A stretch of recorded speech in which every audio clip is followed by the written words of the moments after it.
오늘 말씀의 제목은 작은 자는 누구인가입니다. 지난주에 우리는 양과 염소의 분별에 대해서 다루었습니다.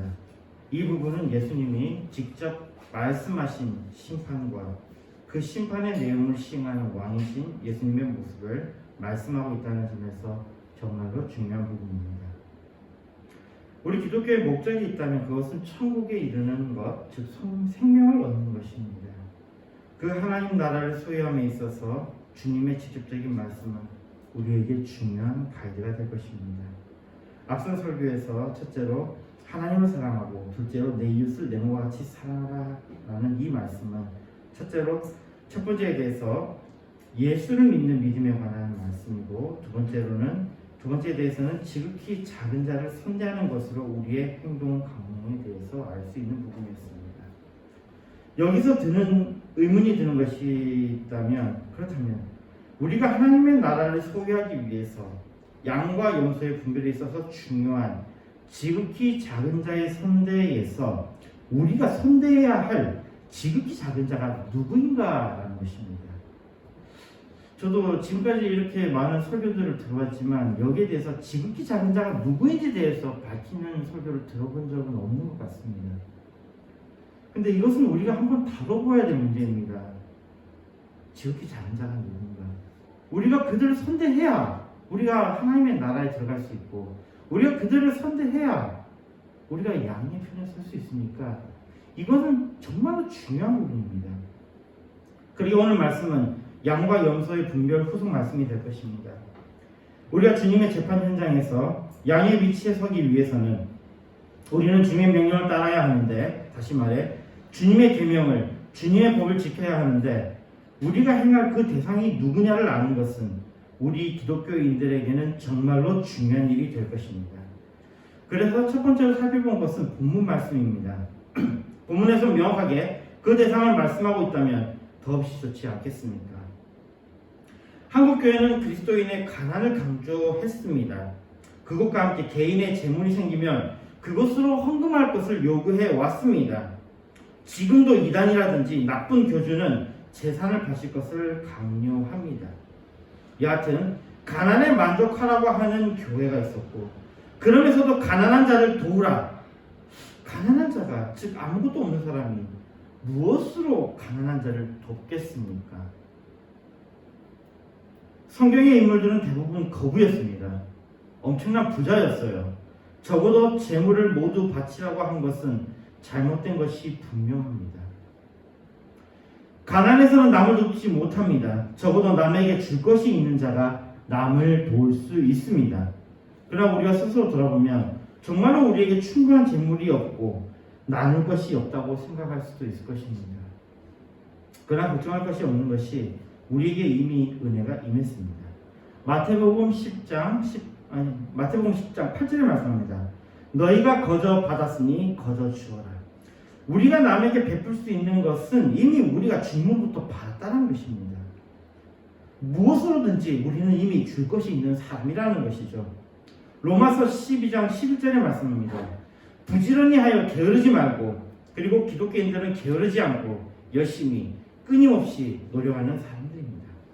여기서 정리하면 기독교인들은 주님으로부터 이미 받은 자들이기 때문에 이미 줄 것이 있는 사람들이고, 또한 게으르지 않고 열심을 다하는 사람들이기에 그리스도인 가운데는 부자도 있고 많은 지식을 가진 사람도 있고 마음으로 풍성함을 가지고 있는 분 등 그리스도인들은 이미 다양하게 소유하고 있습니다. 우리가 줄 수 있는 것에 대해서 기회가 되면 더 다뤄볼 수 있었으면 합니다만 여기서는 일단 여기까지만 하고요. 여하튼 우리는 베풀 수 있는 자라는 것입니다. 그래서 베풀지 않은 것에 대해서 주님의 책망을 피할 수는 없습니다. 그럼에도 여전히 의미 남는 것은 우리가 베풀 대상이 누구냐인 것입니다. 왜냐하면 그리스도인들은 베풀 것이 있는 사람들이기 때문에, 즉 모두가 가진 자인데 베풀 대상, 즉 가지지 않은 자가 누구인가는 여전히 우리에게 의문이 되기 때문입니다. 그러나 여기에 대한 답은 제기적인 것으로 답할 수 있을 것 같습니다. 우리의 베품의 대상은 누구냐 했을 때 바로 우리 자신이라는 것입니다. 우리가 선대해야 될 대상이 바로 우리 자신이라는 겁니다. 우리가 긍휼히 여길 대상은 우리의 형제와 자매들, 우리의 지체들이라는 것입니다. 혹자는 그리스도인들은 그리스도인이 아닌 모든 자에게 선을 베풀어야 한다고 주장합니다. 그러나 그러한 견해는 틀렸다고 생각합니다. 적어도 이스라엘 백성은 하나님을 믿지 않은 자들에게 우호적이지 않았습니다. 그래서 잘 봐야 할 것은요, 이스라엘 백성들이 비우호적이었던 자들은 이방인이 아니었다는 것입니다. 심지어는 하나님을 믿는 이방인들도 그들의 이론이었습니다. 반면에 신명기 21장 21절에 보면요, 그 성읍의 모든 사람들이 그를 돌로 쳐 죽일지니 이같이 내가 너희 중에 악을 제하라. 그리하면 온 이스라엘이 듣고 두려워하리라. 이와 같이 이스라엘 백성이라고 해도 악을 행하는 자들은 그들은 죄했습니다. 죽여버렸다는 거죠. 그러므로 우리의 선행의 대상은 이슬람인도 아니고 불교인도 아니며 믿지 않는 자들도 아닙니다. 오직 하나님을 믿는 자들에 한정됩니다. 믿지 않는 악한 자들이 믿는 자들을 비난하는 것 중 하나는 예수 믿는다는 사람들이 말이지 착하게 살아야지라고 합니다. 믿지 않는 자들의 말은 짐승보다 못한 말입니다. 무식함을 넘어 악한 말입니다. 그 말은 들을 가치조차 없는 말입니다. 그러니 이런 말은 무시하시길 바랍니다. 오히려 악에 대해서는 철저하게 보복하는 것이 기독교의 가르침입니다.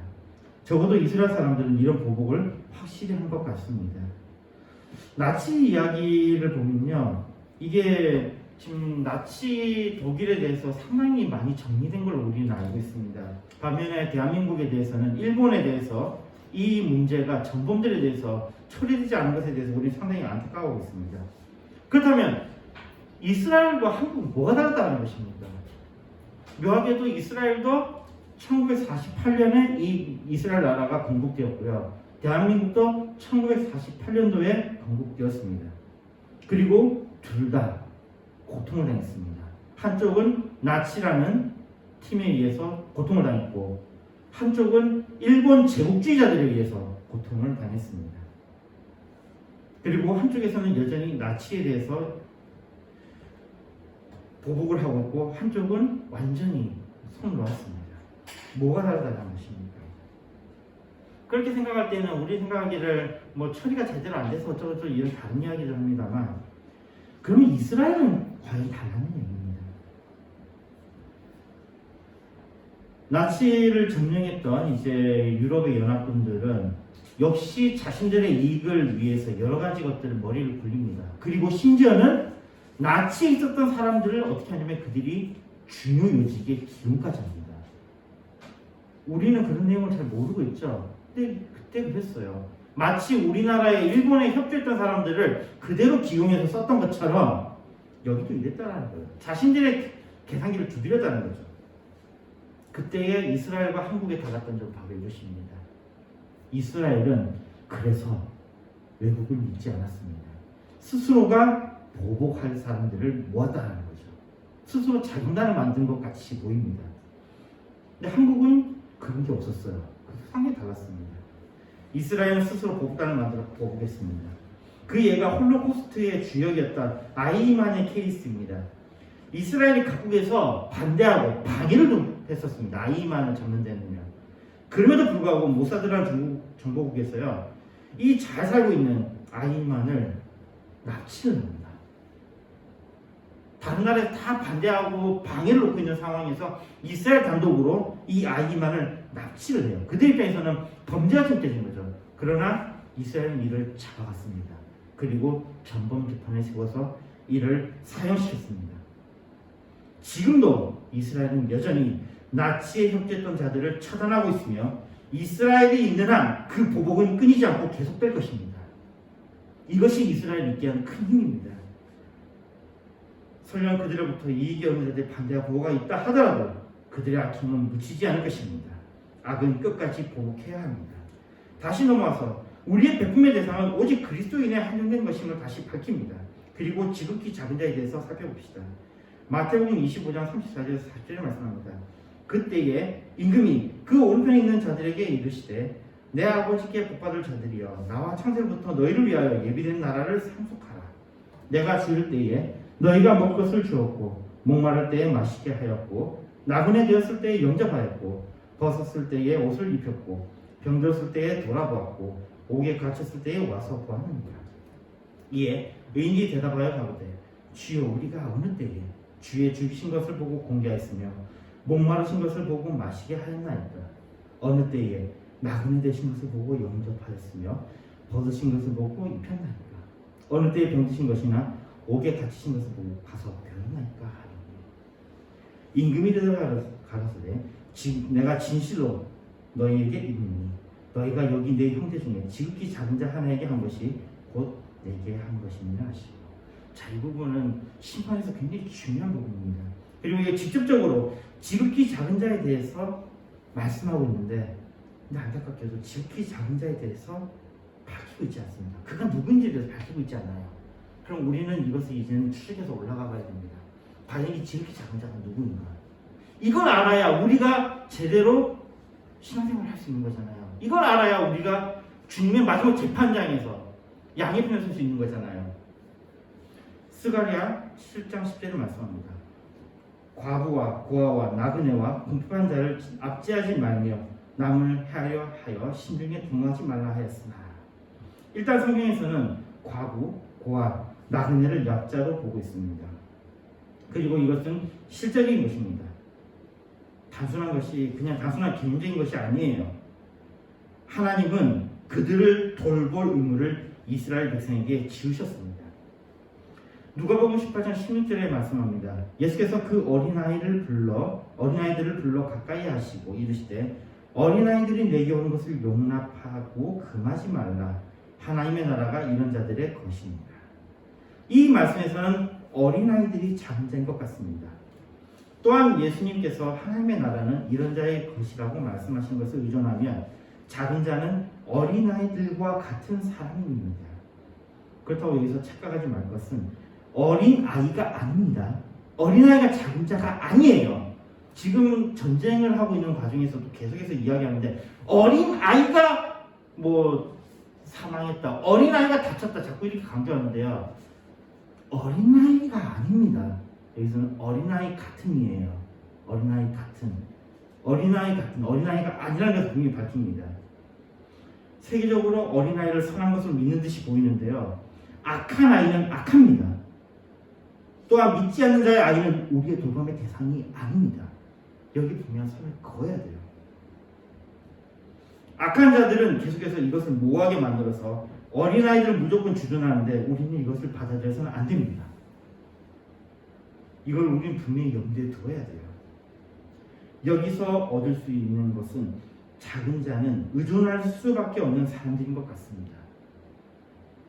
누군가의 도움이 절실히 필요한 사람, 누군가의 도움이 없이는 설 수 없는 사람들을 지칭하는 듯 합니다. 그러나 그들이 계속해서 도움을 받을 사람들은 아닙니다. 그들 역시도 성장하고 더 나은 조건, 더 나은 환경에서 활동할 수 있을 것입니다.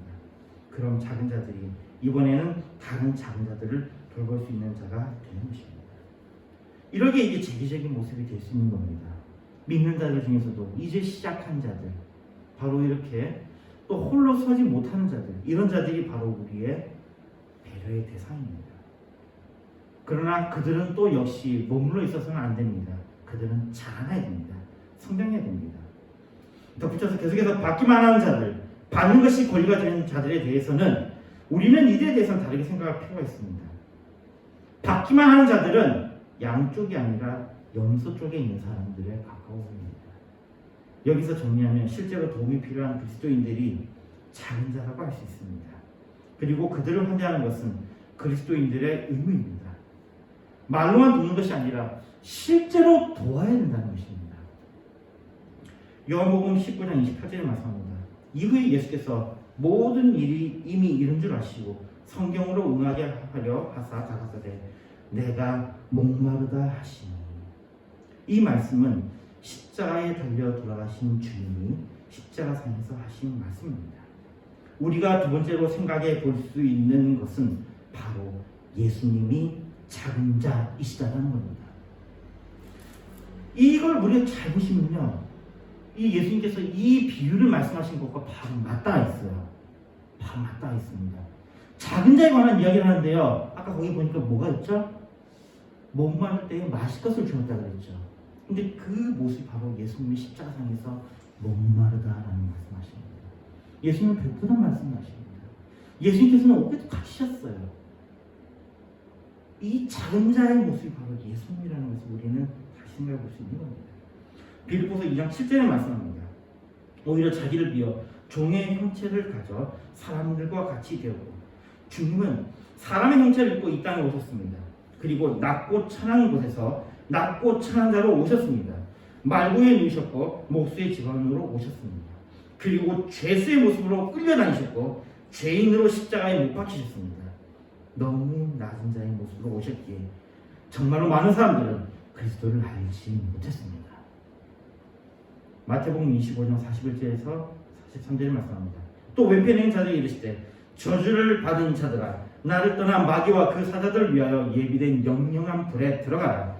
내가 줄 때에 너희가 먹을 것을 주지 아니하였고, 목마를 때에 마시게 하지 아니하였고, 나그네 되었을 때에 영접하지 아니하였고, 벗었을 때에 옷 입히지 아니하였고, 병들었을 때에 때와 옥에 갇혔을 때에 돌아보지 아니하였느니라 하시니. 이 임금님의 심판 내용은 정말로 예수님을 못 박은 자들에 대한 것입니다. 그들이 이 작은 자, 낮고 천한 자, 예수님을 보지 못했기에 그분을 학대함으로 인해서 예수님을 십자가에 못 박았습니다. 예수님을 죽였습니다. 그때 그들은 자기는 하나님을 잘 섬겼다고 생각했겠죠. 임금의 재판장에 나아가 떳떳하게 서있던 그때에 하나님은 말씀하십니다. 내가 내 아들 예수 그리스도 즉 작은 자를 보냈는데 니네는 어떻게 했느냐. 저주를 받는 자들아, 나를 떠나라. 마귀들과 사기에 대해서 예비된 영영한 불에 들어가라. 내가 죽일 때에, 예수님이 죽일 때에 너희가 먹을 것을 주지 않았고, 예수님이 목마를 때에 마시게 하지 않았고, 예수님이 나그네 되었을 때에 영접하지 않았고, 벗었을 때에 옷 입히지 않았고, 예수님 목에 갇혔을 때에 돌아보지 않았고, 이 내용이 그대로입니다. 너무 낮은 자의 모습 오신 그리스도를 사람들은 학대했습니다. 44절 46절에 말씀합니다.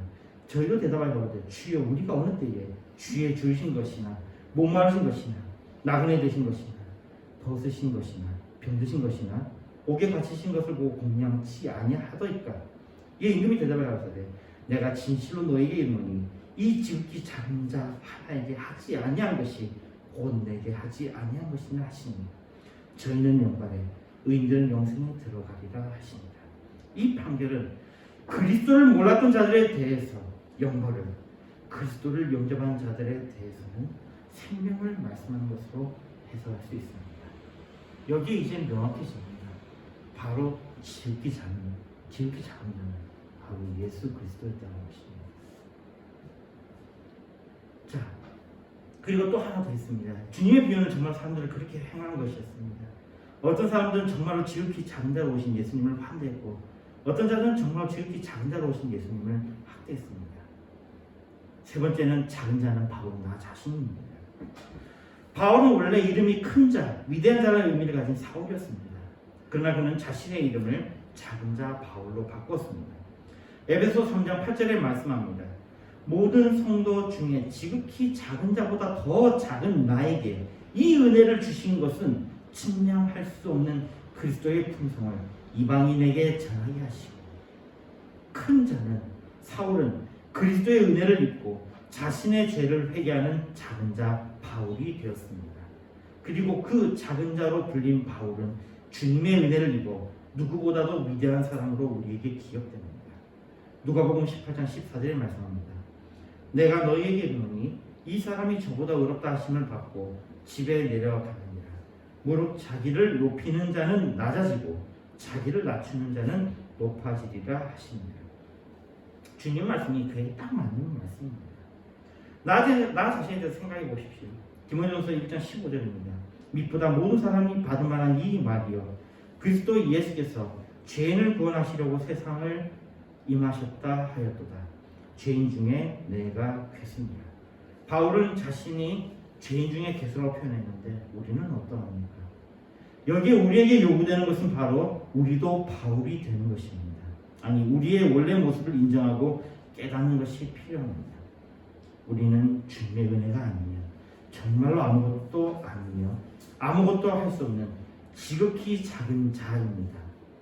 절망에 처해 있는 우리, 그때 우리에게 우리의 구원자 예수 그리스도가 절실히 필요합니다. 주님의 은혜가 절실히 필요합니다. 그런데 이것은 아이러니하게도 그리스도를 필요로 하는 우리는 복받은 자라는 것입니다. 스스로가 작은 자가 되는 것은 내가 작은 자를 환대할 이유가 생깁니다. 내가 바로 그 은혜의 대상이 되고 내가 그 은혜를 감사할 수 있는 단계에 이르렀을 때는 은혜에 보답하는 것, 그래서 그것이 우리에게 요구되는 것입니다. 앞에서 보복에 대해서 이야기를 했습니다. 그리스도인은 반드시 악에 대해서 보복해야 합니다. 이 말은 또한 이런 말과 같은 말입니다. 그리스도인들은 반드시 은혜에 보답해야 합니다. 받은 것을 돌려준다는 것에서 사실 보복과 보답은 같은 것입니다. 누가복음 6장 38절에 말합니다. 주라, 그리하면 너에게 줄 것이니 곧 후히 되어 누르고 흔들어 넘치도록 하여 너희에게 안겨주리라. 너희의 헤아리는 그 헤아림으로 너희도 헤아림을 도로 받을 것입니다. 여기서 우리가 또한 한 가지 생각할 것은 우리는 선을 주어야 한다는 것입니다. 그래야 우리가 선한 것을 다시 받을 것입니다. 말씀드렸습니다. 큰일을 행했다고 여겨지는 사람들은 그들의 태어난 나라의 영향을 크게 받았다는 연구가 있습니다. 아무리 뛰어난 사람도 아프리카의 어떤 나라에서 태어났을 때는 그는 그냥 묻힙니다. 그러나 미국 같은 그런 강대국에서 태어난 사람들은 큰 일을 이루는 사람들이 많은 것은 이것은 우연이 아닙니다. 지금까지 노벨상을 배출했던 나라들이 전부 강대국이지 않습니까? 그러지 않고서는 그런 일이 일어나질 않아요. 그리고 거기다가 더 우리를 절망시키는 것은요, 크게 영향을 주는 것은 뛰어난 부모라는 것입니다. 우리가 소위 말해 이야기한 거 있잖아요. 가장 큰 백은 호적이라고요. 잘난 부모의 호적, 그것이 가장 뛰어난 백이라고요. 그러면 노력은 어떨까요? 노력은 정말로 별것 아니라는 것이 연구로 밝혀졌습니다. 노력을 하시면 됩니다. 거짓말입니다. 노력해봐야 안 됩니다. 처음부터 좋은 날에 태어나고 처음부터 좋은 부모를 만나야 합니다. 여기에 대해서는 정말로 많은 연구가 동의하고 있습니다. 그렇습니다. 우리를 풍성하게 하는 것은 우리의 노력이 아닌 우리에게 주어지는 은혜입니다. 이 은혜를 얻는 것이 또한 정말로 은혜인 것입니다. 이사야서 43장 1절에 말씀합니다. 야곱아, 너를 창조하신 여호와께서 이제 말씀하시는입니다. 이스라엘아, 너를 조성하신 자가 이제 말씀하시는입니다. 너는 두려워 말라. 내가 너를 구속하였고 내가 너를 지명하여 부른다니 너는 내 것이다. 우리가 주님의 택하심을 받고 그리스도인으로 부르심을 받은 것은 정말로 큰 은혜입니다. 우리가 받았으니 우리에게 또한 베풀 수 있는 힘이 있는 것입니다. 아니, 베풀 수 있는 힘을 갖기 위해서 우리는 게으르지 말아야 합니다. 그러므로 정말로 도움이 필요한 그리스도인들을, 작은 자들을 실제적으로 도울 수 있는 우리가 되었으면 합니다. 우리를 위해서 정말로 작은 자로 오셨던 그리스도의 은혜를 항상 감사하며 그리스도를 환대하는 우리가 되었으면 합니다. 또한 나 스스로가 작은 자임을 고백하며 작은 자에서 성장을 위해서 말씀과 기도 또한 행함을 실천하는 우리가 되었으면 합니다. 우리가 작은 자를 환대하는 것은 우리 자신을 환대하는 것으로 돌아올 것입니다. 우리가 하나님을 섬긴다고 하는 것은 위대한 행위, 엄청난 규모의 예배, 큰 금액의 헌금 등 이러한 것이 아닙니다. 우리가 하나님을 섬기는 것은 작은 자를 환대하는 것, 그들을 돌보고 그들의 필요를 채우는 것 등으로 하나님을 섬기는 것입니다. 우리의 할 일은 바로 작은 자들을 섬기는 것입니다. 주님의 은혜에 감사하며 그 은혜에 보답하는 것은 우리의 작은 믿음, 우리의 작은 행동에 있다는 것을 기억합시다. 우리는 하나님의 사랑의 빚진 자입니다. 하나님의 은혜를 갚는 것, 그러기에 이것은 우리가 이 땅에서 실제로 할 일입니다. 우리가 할 일은 하나님을 사랑하고 우리의 이웃을 사랑하는 것입니다. 우리가 얻은 은혜에 감사하며 그것을 전하는 것입니다. 주님의 복이 우리에게 항상 함께하기를 원합니다. 25장 34절입니다. 그때의 임금이 오른편에 있는 자들에게 이르시되 내 아버지께 복받을 자들이여 나와 창세로부터 너희를 위하여 예비된 나라를 상속하라. 기도하겠습니다. 하나님 아버지 감사합니다. 이 시간 작은 자가 누구인지에 대해서 생각해 보았습니다. 주님, 우리가 정말로 중요한 것을 놓치지 않도록 지혜로 하여 주셨고 힘을 더하여 주셔서 또한 행하게 해 주셔서 예수님을 기도했습니다. 아멘. 찬송가 182장 부르시면서 준비하신 한 번만 하시겠습니다.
날 씻어 정하게 하시네. 내 기쁜 정성을 다하며 찬송합시다. 찬송합시다. 찬송합시다. 내 죄를 씻으신 주님 찬송합시다.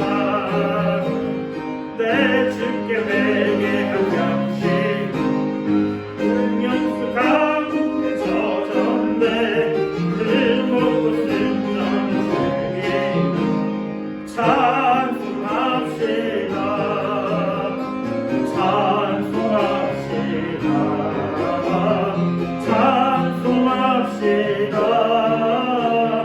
내 죄를 씻으신 주님 찬송합시다. 이 정도 믿으셨습니다.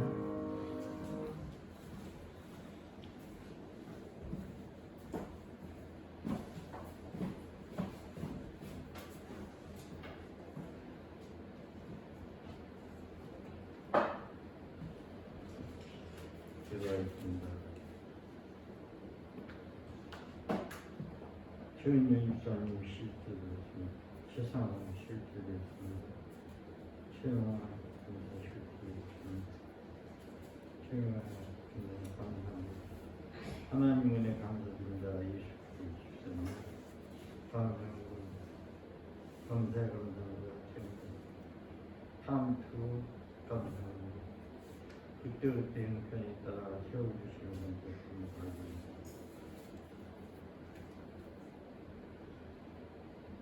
좋으신 하나님을 거저들에게 은혜롭게 주시고 지극히 적은 자에 대해서 말씀을 들을 수 있도록 은혜를 주신 것을 감사합니다.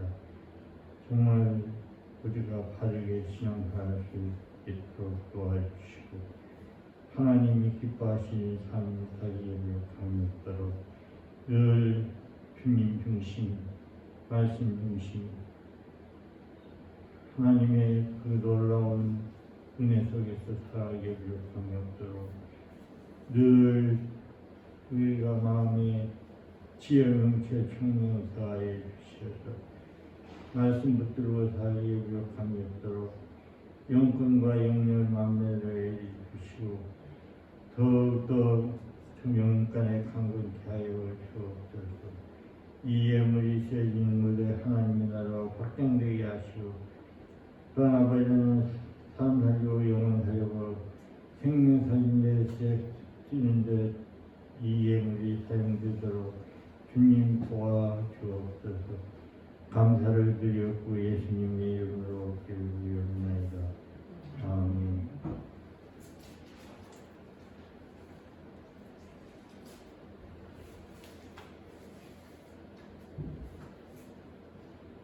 찬송가 3장입니다.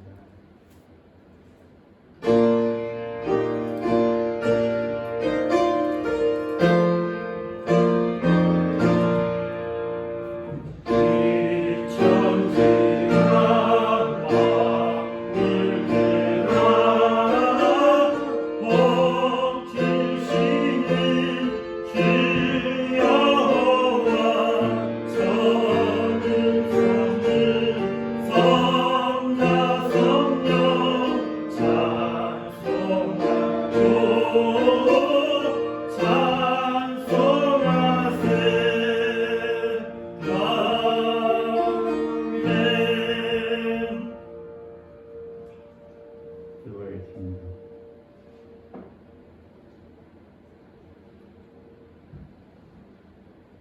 교회 머리 되신 예수 그리스도의 은혜와 그 크신 하나님의 사랑과 성령님께 통하십니다. 오늘 예배드린 모양교회 성도들 머리위와 가정위와 하는 일에 전 세계 예수님을 예배드린 모든 자들 머리위와 가정위와 하는 일에 앞으로 전도받아서 구원받을 자들 머리위와 가정위와 하는 일에 이제부터 영원토록 항상 함께 있을지어다. 아멘.